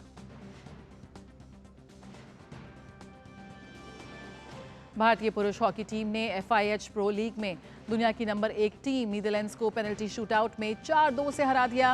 रोमांचक मुकाबले में निर्धारित समय तक दोनों टीमें 2-2 से बराबरी पर थीं। इसके बाद मैच का नतीजा पेनल्टी शूटआउट में आया। भारतीय टीम के गोलकीपर श्रीजेश ने शूटआउट में 3 बचाव किए और इस तरह से भारत को 2 बोनस अंक दिलाने में अहम भूमिका निभाते हुए टीम की जीत सुनिश्चित की। भारत के लिए हरमनप्रीत सिंह, सुखजीत सिंह, ललित कुमार उपाध्याय और शमशेर सिंह ने गोल दागे। देश के स्टार टेनिस खिलाड़ी सुमित नागल ने चेन्नई ओपन 2024 का खिताब अपने नाम कर लिया है। टूर्नामेंट के खिताबी मैच में सुमित नागल ने इटली के लूका नार्दी पर 6-1, 6-4 के अंतर से आसान जीत दर्ज की। ये सुमित नागल के करियर का 5वां जबकि इस सीजन का पहला खिताब रहा। इस जीत के बाद नागल ATP रैंकिंग में विश्व के 98वें नंबर के खिलाड़ी बन जाएंगे। बॉक्सिंग की बात करें तो राष्ट्रमंडल खेलों के स्वर्ण पदक विजेता अमित पंघाल और राष्ट्रीय चैंपियन सचिन ने 75वें सैंड्रजा मेमोरियल मुक्केबाजी टूर्नामेंट में स्वर्ण पदक पर कब्जा जमाया। प्रतियोगिता के अंतिम दिन अमित पंघाल ने 51 किलोग्राम भार वर्ग में मौजूदा विश्व चैंपियन संजार ताशकेनबे को 5-0 से हराया। वहीं सचिन ने 57 किलोग्राम भार वर्ग में उज्बेकिस्तान के मुक्केबाज को 3-2 से शिकस्त दी। आइवरी कोस्ट ने अफ्रीका कप ऑफ नेशंस का खिताब अपने नाम कर लिया है। रविवार को खेले गए मुकाबले में आइवरी कोस्ट ने नाइजीरिया को 2-1 के अंतर से हरा दिया। दोनों टीमों के बीच खेले गए रोमांचक मुकाबले में पहली सफलता नाइजीरिया को 38वें मिनट में मिली। इसके बाद आइवरी कोस्ट ने 62वें और 81वें मिनट में लगातार 2 गोल दागकर मुकाबला 2-1 से अपने नाम किया। गुजरात के गांधीनगर में खिलाड़ियों के न्यूट्रिशनल सप्लीमेंट्स के परीक्षण के लिए उत्कृष्टता केंद्र में खिलाड़ियों द्वारा प्रयोग में लाए जाने वाले न्यूट्रिशनल सप्लीमेंट्स की जांच हो सकेगी। नेशनल फोरेंसिक साइंस यूनिवर्सिटी के कैंपस डायरेक्टर डॉक्टर S.O. जुनारे का मानना है कि ये परीक्षण केंद्र देश के खिलाड़ियों के बेहतर भविष्य में अहम रोल अदा करेगा। भारत में खिलाड़ी अपनी क्षमता बढ़ाने के लिए क्षमतावर्धक कुछ सप्लीमेंट्स लेते हैं, फूड्स लेते हैं, जो आजकल पैकेट डब्बे में अवेलेबल होता है, परंतु उसकी जो क्षमता है वो टेस्ट करने की फैसिलिटी उपलब्ध नहीं। फिर उसमें कुछ एंटी डोपिंग से रिलेटेड कुछ मटेरियल है या नहीं, या उसमें कुछ टॉक्सिक या सब्सटेंस जो अनवांटेड है वो है या नहीं, वो टेस्टिंग करने की फैसिलिटी कहीं पर भी उपलब्ध नहीं थी। तो भारत सरकार ये यूथ एंड स्पोर्ट्स मिनिस्ट्री द्वारा नेशनल फॉरेंसिक साइंसेज यूनिवर्सिटी जो गृह मंत्रालय के अंतर्गत काम करती है, उनको एक कार्यभार दिया गया कि एक सेंटर ऑफ एक्सलेंस क्रिएट किया जाए, जिसमें जो स्पोर्ट्स सप्लीमेंट जो भी अवेलेबल हैं, जो खिलाड़ी सेवन करते हैं, उसका टेस्टिंग किया जाए तथा उसके साथ रिसर्च किया जाए कि फ्यूचर में कौन से तरह के हम लोग सब्सटेंस या कौन से तरह के न्यूट्रिशंस ले सकते हैं और वो खिलाड़ियों की क्षमता वर्धन करे, परंतु डोपिंग का पार्ट ना बने। और बिहार की राजनीति के लिए आज का दिन बेहद अहम। नीतीश कुमार की अगुवाई में एनडीए सरकार को आज विधानसभा में बहुमत साबित करना है। बिहार विधानसभा में कुल 243 सीटें हैं और बहुमत का आंकड़ा 122, जबकि एनडीए के पास 128 विधानसभा सदस्य हैं, जिसमें बीजेपी के पास 78 सीटें हैं, जेडीयू के पास 45 सीटें हैं, हिंदुस्तानी आवाम मोर्चा एचएम के पास 4 और एक निर्दलीय विधायक सुमित सिंह भी साथ हैं, जबकि विपक्ष के पास 114 विधायक हैं। इसमें आरजेडी के 79, कांग्रेस के 19, सीपीआईएम के 12, सीपीआईएम के 2, सीपीआई के 2 विधायक हैं। बिहार में फ्लोर टेस्ट से पहले आरजेडी को बड़ा झटका लगा, जब पहले चेतन आनंद और नीलम देवी ने पाला बदल कर जेडीयू का साथ दिया और उसके बाद लखीसराय से आने वाले एक और राजद विधायक प्रहलाद यादव ने भी सदन में पाला बदल लिया। बिहार के विधानसभा स्पीकर अवध बिहारी चौधरी पद से हटा दिए गए हैं। फ्लोर टेस्ट से पहले अवध बिहारी चौधरी को हटाए जाने का प्रस्ताव सदन में पास हो गया। बिहार के मुख्यमंत्री नीतीश कुमार ने विधानसभा में विश्वास प्रस्ताव रख दिया और विश्वास प्रस्ताव पर इस वक्त सदन में चर्चा चल रही है। तो नीतीश सरकार का फ्लोर टेस्ट, इस वक्त विश्वास प्रस्ताव पर सदन में चर्चा चल रही है और सुबह से हमने देखा कि बिहार की राजनीति अच्छी खासी हलचल और गहमा गहमी से भरी रही। कौन किसके खेमे में क्या रहा, सुबह से ही लगातार सुर्खी बटोर रहा है। मिड डे प्राइम में आज फिलहाल इतना ही। मुझे दीजिए इजाजत। नमस्कार।